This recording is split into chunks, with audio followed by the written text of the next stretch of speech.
Humanity's potential for cruelty and oppression is painfully illustrated through the history of slavery, forced labor, corporal punishment, and other forms of degrading treatment were commonplace for enslaved Africans and their descendants in the United States, from the colonial era through the antebellum period. In today's video, we will dive in on the male slaves, exploitation and suffering, which has been mostly ignored. This story will open your eyes to the power dynamics inherent in the sexual interactions between white women of the planter class and black males of the slave class. The white women who participated in these relationships used sex as a tool of power to uphold white supremacy and patriarchy throughout this bleak period. Before we get into the meat of today's episode, we'd appreciate it if you'd press the like button, subscribe and share to continue spreading these enlightening topics. Women who were second in command only to their husbands ran the plantations. During this time on the plantation, they oversaw the work of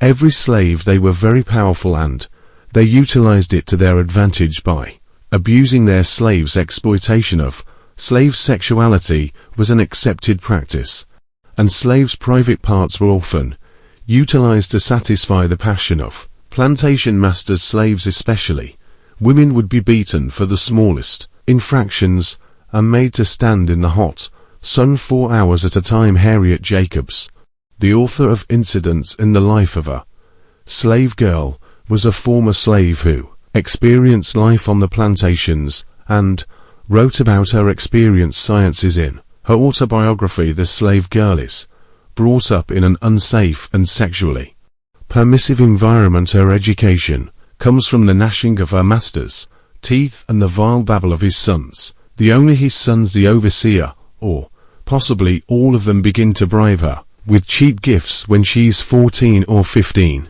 If those don't work, they whip her and starve her to submission if necessary. The white planter wives were secretly unhappy with their lives, even though they were expected to keep a positive attitude and obey their husbands, while their husbands had many affairs with black slaves. Being forced into the role of a submissive wife was a huge blow to their egos, and they hated themselves for accepting it. When their husbands went away on business trips, the wives became extremely bored and looked to the male slaves for companionship and to fulfill their carnal needs.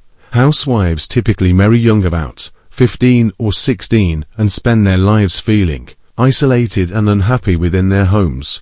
Mistresses and slaves had affairs considerably less frequently than their husbands and female slaves. It's not that white mistresses and black slaves didn't have romantic connections, they did, but the details were largely unknown. Women repressed their desires until their husbands' frequent trips led them to this entanglement. They were miserable and alone, and they needed someone to fulfill their deepest wishes like their spouses. They indulged in sexual activity outside of their marriages.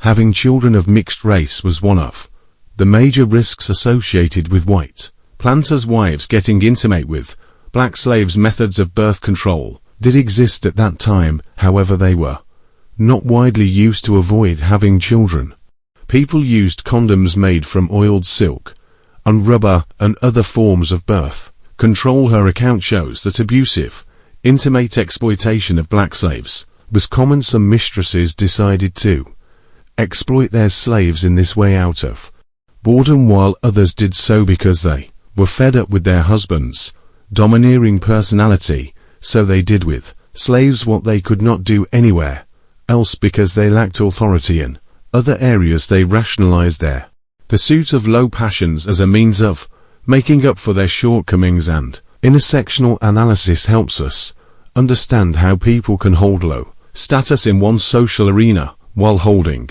high status in another.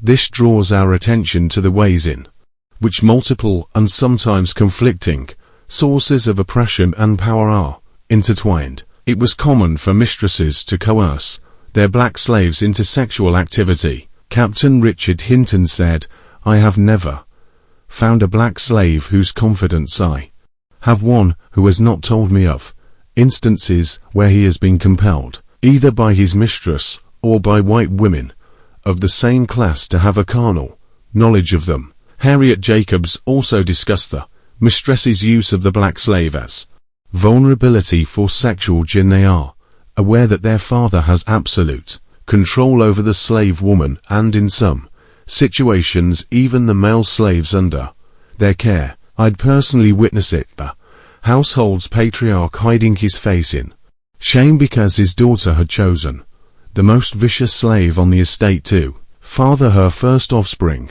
She didn't try to woo anyone who was on par with her, not even the smarter servants at her father's field. She picked the most beaten down among them, so that she could exert her power with the least risk of being discovered. Women at home were responsible for upholding Christian principles and keeping the peace in the household. Virtuous and capable in their motherly roles, they were highly prized for their contributions to the upkeep of the estate. The dominant patriarchal culture and the law strictly controlled the mistresses' sexual lives. The consequences for adulterous females were harsher than those for adulterous males. Having children outside of marriage was seen as a major flaw among white planters' women, but not among black women. Hence, housewives were often subjected to harsh criticism. White planter women, especially upper-class white women, were seen as having superior morals and were assumed to be chaste in all areas of their lives, including the bedroom. They were expected to behave in a low-key and reserved manner while tendering to their husband. As widely rumored and confirmed by Jacobs, there was not a shred of white women's chastity, and girls on the plantations had completely different attitudes and appearances. Go to a southern plantation and pretend you're a Negro merchant if you still have any doubts about the evils of slavery. Nothing can be hidden from you then, and you may experience things you never thought conceivable among humans with eternal souls. The narrative of the chastity of white women and their superiority over black women, who were stereotyped as engaging in lustful behavior, was used to legitimize the exploitation of the intimacy of dark-skinned slaves. Because upper-class women saw themselves as superior to black women, they justified giving in to their own sexual desires. In this way, the dominant culture and the frequent absence of their husbands made it difficult for them to fulfill their sexual needs. An affair with a black male slave was considered a huge disgrace to her and her family. There were cases where some mistresses were pregnant and afterwards went to considerable lengths to hide it. Such scandals that required social condemnation or public humiliation were extremely unusual, but occasionally unavoidable. Charles Ball, who had an affair with the daughter of a wealthy planter, revealed in his autobiography that some children of mixed race were born because of the love of mistresses and slaves. After giving birth, the girl's father imprisoned her and forbade her from breastfeeding. She was demoted from her position of social prominence, and her child was sold into slavery, all to prevent scandal. Sadly, infanticide was necessary to prevent further enslavement of children. After allowing their spouses to treat them slightly better than slaves, they became understandably resentful of the treatment they had received. They had very few personal freedoms and were required to always travel with a male chaperone. Female subjugation was explicitly written into the colony's legislation from the beginning, as detailed in the Low Country Slave Codes. A law passed in South Carolina in 1701 stated that slaves who escaped their master, mistress, or owner would be castrated if they attempted to escape again, and the law passed in 1740 warned owners that they would be held legally responsible for the well-being of their slaves if they did not provide them with adequate clothing, covering, or food. Slave owners in Georgia risked hefty fines if they employed slaves without the proper documentation. Other clauses describing the civic duties of slaveholders, such as providing members for the colonial military and sending slaves to construct public works, also included wording that was inclusive of women slave owners. Due to the insecurity of colonial life, many male breadwinners died at a young age, and as a result some women acquired remarkable economic independence through their ownership of slaves. These women were able to achieve economic independence by running huge plantations on their own and by freely buying, selling, bequeathing and hiring slaves, which allowed them to assume leadership roles in their communities.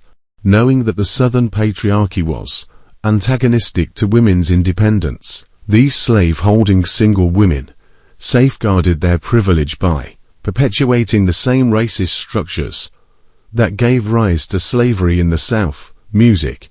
Even though wives, persons, slaves, and possessions enslaved or otherwise technically belonged to their husbands, the reality was more convoluted, since wealthy ladies often entered marriage with slaves provided to them by their parents.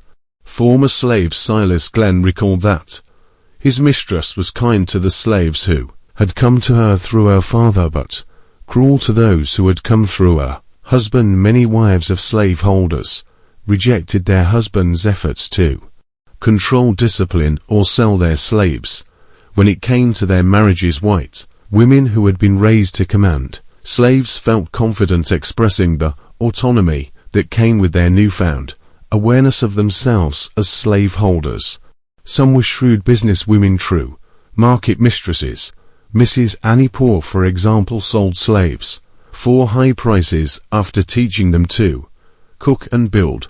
Contrary to popular opinion, these women did not just study slave prices and profit from market swings. They either attended auctions themselves or recruited male representatives to do so. Slave-holding women, whether single or married, obtained economic power and autonomy under an oppressive patriarchal society by owning and oppressing slaves, whom they viewed primarily as property. Some white women also engaged in sexual misconduct with slave men. Thomas Bolserski argues that the same factors that encouraged violence against white women also encouraged it against enslaved men, including access to enslaved bodies and the use of sex to preserve racial and social power structures. He points out that contemporary observers remarked casually on this, using Harriet Jacobs as an example. Jacobs believes that some mistresses learn to wield control after witnessing the submission of female slaves to their father's authority in all matters. Jacobs recalls a woman who, in order to exert maximum control over her slave and avoid being caught, picked the most brutalized slave on her estate as her companion. Although this type of connection was rare, it exemplifies how white women internalized and often enacted the social hierarchies of race, sex, and power.